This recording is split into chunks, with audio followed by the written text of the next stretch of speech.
Isang mapagpala at magandang umaga po sa ating lahat.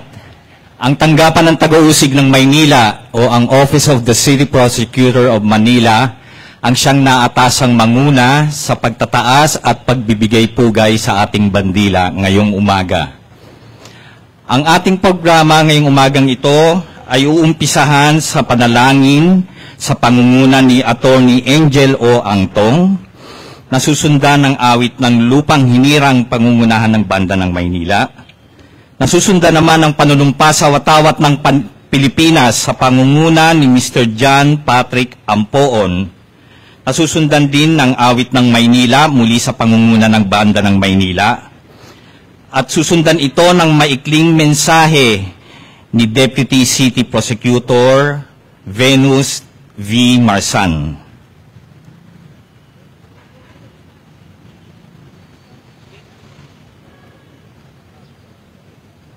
Let's bow our heads and pray. Panginoon, marami pong salamat sa panibagong lingkong inyong pinagkaloob sa amin. Hinihiling po namin ang inyong patuloy na paggabay at walang hanggang karunungan upang mas matubosay naming mapaglingkod at makapagbigay serbisyo lalo na sa mga taong nangangailangan. Ang lahat ng ito ay hinihiling namin sa ngalan ng inyong banal pangalan. Amen.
Panunumpa ng katapatan sa watawat ng Pilipinas. Ako ay Pilipino, buong katapatang nanunumpa sa watawat ng Pilipinas at sa bansang kanyang isinasagisag ng maidangal, katarungan at kalayaan na siya pinakikilos ng sambayan ng makadiyos, makatao, makakalikasan at makabansa.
Magandang umaga po. Magandang umaga.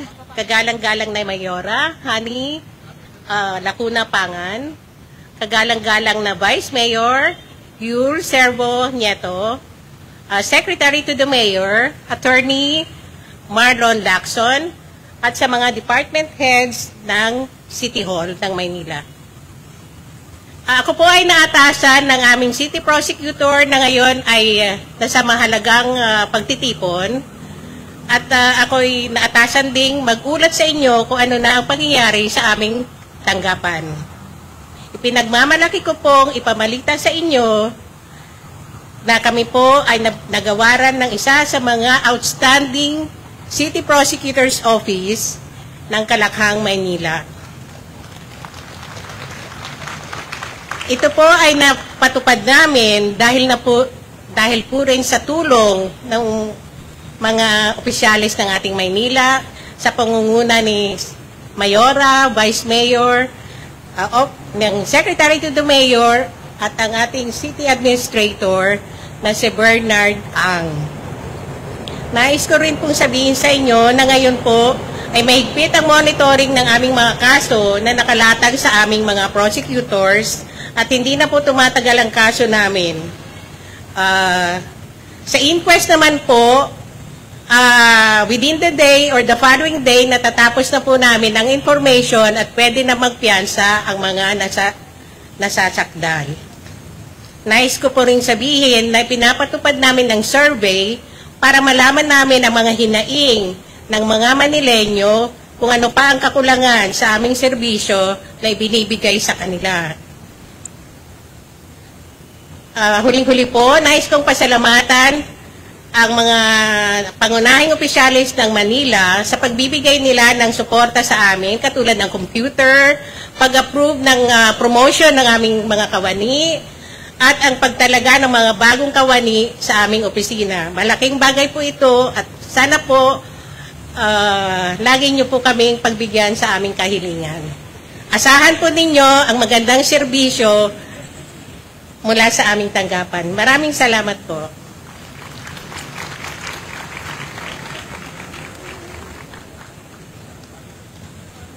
Maraming salamat po, Deputy City Prosecutor Venus D.V. Marsan. At ngayon naman po ay nais ko pong tawagin ang ating minamahal na Mayora, ang ina ng Maynila, si Mayor Hani Lacuna Pangan.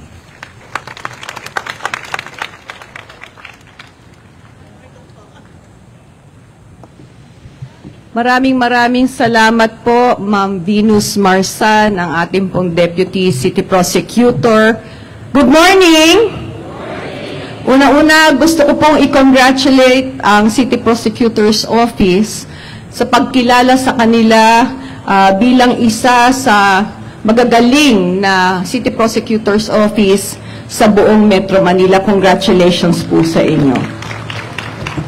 Isa lamang pong ibig sabihin niyan ay napapatupad nila ang tungkuling ginawad sa kanila at inaasahan sa kanila hindi lamang ng mga Manileño kundi ang iba pa pong mga nagkakaroon ng kaso dito sa ating lungsod.